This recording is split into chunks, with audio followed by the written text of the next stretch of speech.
வாங்க இன்னைக்கு ஒரு குட்டி சிந்தனைக்குள்ள போலாமா? ஒரு ராஜ்யத்துல ராஜா ஒரு ஆட்டுக்குட்டி வளர்த்துட்டு இருந்தாராம். வெள்ளை வெள்ளேன்னு இருக்குமா அந்த ஆடு. அந்த ஆடுக்கு புல்லு போட்டா நல்லா சாப்பிட்டுக்கிட்டே இருக்குமா. இந்த ராஜா தினம் அந்த புல்லு போட்டுட்டு ரசிச்சுட்டே இருப்பாராம்.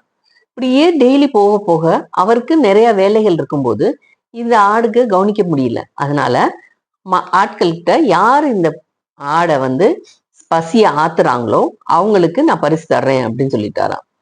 இந்த ஆடை எல்லா பேரும் அவங்கவுங்க வீட்டு முன்னாடி கொண்டு போய் கட்டி வச்சு சாப்பாடு கொடுக்க ஆரம்பிச்சாங்களாம்.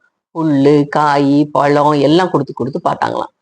வயிறு நல்லா ரொம்பினோனையும் அந்த ஆடு கொஞ்சம் தூங்குனதை பார்த்துட்டு எல்லா பேரும் திருப்பி ராஜ்யத்துல கொண்டாந்து ராஜாட்ட, ராஜா இனிமேல் இது சாப்பிடாது, வயிறு ரொம்பிருச்சு அதுக்கு அப்படின்னு சொல்லி சொன்னோடனே, சரி பார்க்கலாம் அப்படின்னு ராஜா என்ன செஞ்சாராம், ஒரு புல்லை எடுத்து இப்படி நீட்டினாராம். பார்த்தீங்கன்னா ஆடு சாப்பிட ஆரம்பிச்சிருச்சான்.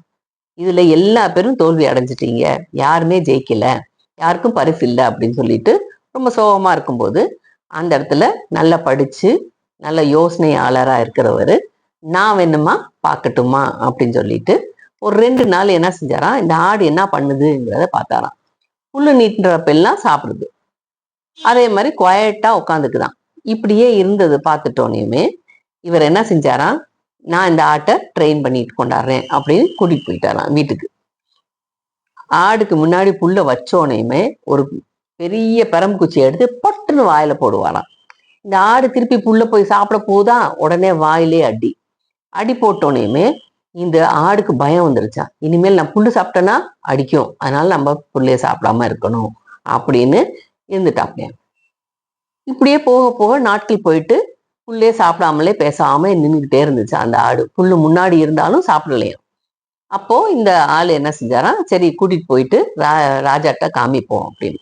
ராஜாட்ட கொண்டு விட்டோனையுமே ராஜா ஐயோ ஆடு என்ன இவ்வளவு ஒல்லியா போச்சே அப்படின்னு, அதை பத்தி பார்க்காதீங்க, உங்களுடைய காம்படிஷன் என்ன, புல்லு போட்டா சாப்பிடக்கூடாது, அதுதான் நடக்க போகுது அப்படின்னு இவர் என்ன பண்ணாராம், சமணங்கால் போட்டு உட்காந்துட்டு அந்த பெரம்புக்குச்சி இருக்கு இல்லையா, அதை தூக்கி மடியில உட்கார வச்சுட்டு பக்கத்துல ஆடை நிப்பாட்டிட்டாராம். ராஜா புல்லு போட்டாராம். புல்லு போட்டோடனே இந்த ஆடை அந்த பெரம்புக்குச்சியையும் பார்த்துட்டு அந்த ஆளையும் பார்த்துட்டு ராஜாவையும் பார்த்துட்டு குவாய்ட்டா நின்றுச்சான். சாப்பிடவே இல்லையா. ராஜா, பரவாயில்லையே, நான் அவ்வளோ புல்லு போட்டும் சாப்பிட்டுக்கிட்டே இருந்த ஆடு இப்ப பசி இருந்தாலும் இவ்வளோ வயிறு வத்தி போனாலும் சாப்பிடாம இருக்கே, ஆச்சரியமா இருக்கே அப்படின்னு சொன்னாராம். இதுல இருந்து என்ன தெரியுது, சில பேர்த்த நம்ம திருத்தணும்னு நினைச்சோம்னா அடிச்சுதான் நம்ம திருத்தணும், அடிக்காம எதுவுமே செய்ய முடியாது. அதனால்தான் சொல்லுவாங்க, நீங்க ஒவ்வொருத்தவங்கள ட்ரெயின் பண்ணி டியூன் பண்றது கரெக்டான நேரத்துல நீங்க அடிச்சு வளர்த்தீங்கன்னா அந்த குழந்தை நல்லா வரும். வாழ்க்கையில நம்ம பிள்ளைய வளர்க்கலாம், அடிக்காம கூட வளர்க்கலாம், ஆனா அடிக்கிற நேரத்துல அடிச்சுதான் வளர்க்கணும்.